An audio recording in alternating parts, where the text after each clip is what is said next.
Phoenix Audio presents Tom Sawyer by Mark Twain. Tom? Tom!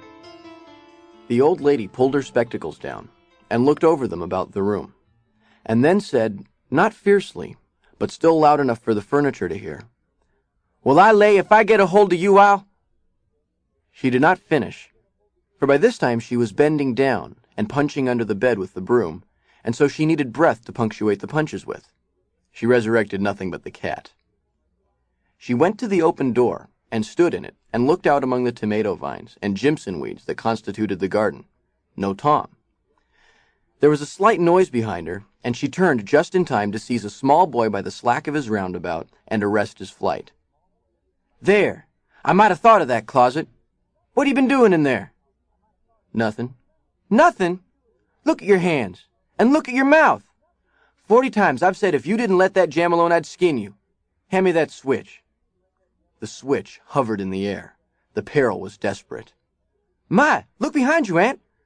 The old lady whirled round and snatched her skirts out of danger.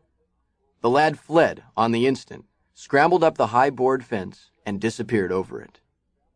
His Aunt Polly stood, surprised a moment, and then broke into a gentle laugh. "Hang the boy, can't I never learn anything? Ain't he played me tricks enough like that for me to be looking out for him by this time? He knows if he can make out to put me off for a minute or make me laugh, it's all down again. But laws of me, he's my own dead sister's boy, poor thing, and I ain't got the heart to lash him somehow. Every time I let him off, my conscience does hurt me so, and every time I hit him, my old heart most breaks. Oh, he'll play hooky, and I'll just be obliged to make him work Saturday when all the boys is having holiday. But he hates work more than he hates anything else, and I've got to do some of my duty by him, or I'll be the ruination of the child." Tom did play hooky, and he had a very good time. He got back home barely in season to help Jim, the small colored boy, saw the next day's wood and split the kindlings before supper. At least he was there in time to tell his adventures to Jim, while Jim did 3/4 of the work. Tom's younger brother, or rather half-brother, Sid, was already through with his part of the work, picking up chips, for he was a quiet boy and had no adventurous, troublesome ways.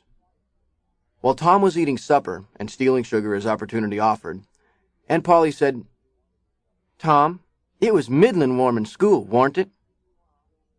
"Yes'm." "Didn't you want to go in a-swimmin', Tom?" A bit of a scare shot through Tom, a touch of uncomfortable suspicion. So he said, "No, ma'am." Sample complete. Ready to continue?